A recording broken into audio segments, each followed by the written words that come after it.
Devanahalli police ಠಾಣಾ ವ್ಯಾಪ್ತಿಯಲ್ಲಿ ಒಂದು ಪ್ರಕರಣ ದಾಖಲಾಗಿದೆ. ಅಲ್ಲಿ ಈ ಫಾರ್ಮಾಸ್ಯೂಟಿಕಲ್ ಟೆಕ್ನಾಲಜಿನಲ್ಲಿ BSc ಮಾಡ್ತಿರ್ತಕ್ಕಂಥ ವಿದ್ಯಾರ್ಥಿಗಳು, 3ನೇ ವರ್ಷದ ವಿದ್ಯಾರ್ಥಿಗಳು ಮತ್ತು ಮೊದಲನೇ ವರ್ಷದ ವಿದ್ಯಾರ್ಥಿಗಳ ಮಧ್ಯೆ ಜಗಳ ನಡೆಯುತ್ತೆ.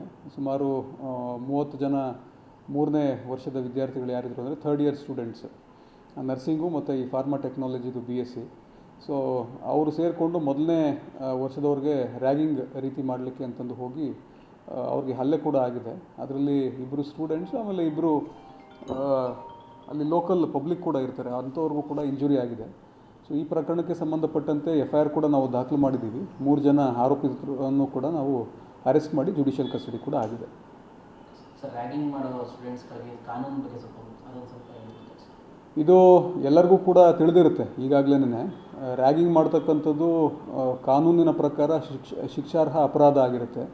ಸೊ ಯಾವುದೇ ರೀತಿ ಸೀನಿಯರ್ಸ್ ಆಗಲಿ ಜೂನಿಯರ್ಸ್ ಆಗಲಿ ರ್ಯಾಗಿಂಗ್ ಮಾಡ್ತು ಅಂತಂದರೆ ಅನ್ನೆಸೆಸರಿ ಸಮಸ್ಯೆಗೆ ನೀವು ಒಳಗಾಗ್ತೀರಿ. ಆದ್ದರಿಂದ ಈವನ್ ಕಾಲೇಜ್ ಅಡ್ಮಿನಿಸ್ಟ್ರೇಷನ್ಗೂ ಕೂಡ ನಾವು ತಿಳಿಸೋದೇನಂತಂದರೆ, ನಿಮ್ಮ ಕಾಲೇಜ್ನಲ್ಲಿ ಇದನ್ನು ಅವೇರ್ನೆಸ್ನ ಸಾಕಷ್ಟು ಮಾಡಬೇಕಾಗುತ್ತೆ. ಯಾವುದೇ ಸಣ್ಣ ಪುಟ್ಟ ಮಾಹಿತಿ ಇದ್ದರೂ ಕೂಡ ಪೊಲೀಸ್ ಇಲಾಖೆಗೆ ನೀವು ಗಮನಕ್ಕೆ ತೊಗೊಂಡು ಬನ್ನಿ. ಇಮಿಡಿಯೇಟ್ಲಿ ಏನಿದೆ ಅದು ಫರ್ಮ್ ಆ್ಯಕ್ಷನ್ ನಾವು ತೊಗೊಳ್ತೀವಿ. ದೇವನಹಳ್ಳಿ ಪೊಲೀಸ್ ಠಾಣಾ ವ್ಯಾಪ್ತಿಯಲ್ಲಿ ಒಂದು ಪ್ರಕರಣ ದಾಖಲಾಗಿದೆ.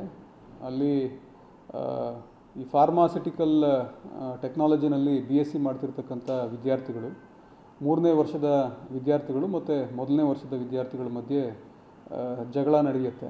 ಸುಮಾರು 30 ಜನ 3ನೇ ವರ್ಷದ ವಿದ್ಯಾರ್ಥಿಗಳು ಯಾರಿದ್ರು ಅಂದರೆ ಥರ್ಡ್ ಇಯರ್ ಸ್ಟೂಡೆಂಟ್ಸ್, ನರ್ಸಿಂಗು ಮತ್ತು ಈ ಫಾರ್ಮಾ ಟೆಕ್ನಾಲಜಿದು BSc. ಸೊ ಅವರು ಸೇರಿಕೊಂಡು ಮೊದಲನೇ ವರ್ಷದವ್ರಿಗೆ ರ್ಯಾಗಿಂಗ್ ರೀತಿ ಮಾಡಲಿಕ್ಕೆ ಅಂತಂದು ಹೋಗಿ ಅವ್ರಿಗೆ ಹಲ್ಲೆ ಕೂಡ ಆಗಿದೆ. ಅದರಲ್ಲಿ 2 ಸ್ಟೂಡೆಂಟ್ಸು, ಆಮೇಲೆ 2 ಅಲ್ಲಿ ಲೋಕಲ್ ಪಬ್ಲಿಕ್ ಕೂಡ ಇರ್ತಾರೆ, ಅಂಥವ್ರಿಗೂ ಕೂಡ ಇಂಜುರಿ ಆಗಿದೆ. ಸೊ ಈ ಪ್ರಕರಣಕ್ಕೆ ಸಂಬಂಧಪಟ್ಟಂತೆ FIR ಕೂಡ ನಾವು ದಾಖಲು ಮಾಡಿದ್ದೀವಿ. 3 ಜನ ಆರೋಪಿತರನ್ನು ಕೂಡ ನಾವು ಅರೆಸ್ಟ್ ಮಾಡಿ ಜುಡಿಷಿಯಲ್ ಕಸ್ಟಡಿ ಕೂಡ ಆಗಿದೆ. ಸರ್, ರ್ಯಾಗಿಂಗ್ ಮಾಡೋ ಸ್ಟೂಡೆಂಟ್ಸ್ಗಳಿಗೆ ಕಾನೂನು ಬಗ್ಗೆ ಸ್ವಲ್ಪ ಇದು ಎಲ್ಲರಿಗೂ ಕೂಡ ತಿಳಿದಿರುತ್ತೆ. ಈಗಾಗಲೇ ರ್ಯಾಗಿಂಗ್ ಮಾಡ್ತಕ್ಕಂಥದ್ದು ಕಾನೂನಿನ ಪ್ರಕಾರ ಶಿಕ್ಷಾರ್ಹ ಅಪರಾಧ ಆಗಿರುತ್ತೆ. ಸೊ ಯಾವುದೇ ರೀತಿ ಸೀನಿಯರ್ಸ್ ಆಗಲಿ ಜೂನಿಯರ್ಸ್ ಆಗಲಿ ರ್ಯಾಗಿಂಗ್ ಮಾಡ್ತು ಅಂತಂದರೆ ಅನ್ನೆಸೆಸರಿ ಸಮಸ್ಯೆಗೆ ನೀವು ಒಳಗಾಗ್ತೀರಿ. ಆದ್ದರಿಂದ ಈವನ್ ಕಾಲೇಜ್ ಅಡ್ಮಿನಿಸ್ಟ್ರೇಷನ್ಗೂ ಕೂಡ ನಾವು ತಿಳಿಸೋದೇನಂತಂದರೆ, ನಿಮ್ಮ ಕಾಲೇಜ್ನಲ್ಲಿ ಇದನ್ನು ಅವೇರ್ನೆಸ್ನ ಸಾಕಷ್ಟು ಮಾಡಬೇಕಾಗುತ್ತೆ. ಯಾವುದೇ ಸಣ್ಣ ಪುಟ್ಟ ಮಾಹಿತಿ ಇದ್ದರೂ ಕೂಡ ಪೊಲೀಸ್ ಇಲಾಖೆಗೆ ನೀವು ಗಮನಕ್ಕೆ ತೊಗೊಂಡು ಬನ್ನಿ. ಇಮಿಡಿಯೇಟ್ಲಿ ಏನಿದೆ ಅದು ಫರ್ಮ್ ಆ್ಯಕ್ಷನ್ ನಾವು ತೊಗೊಳ್ತೀವಿ.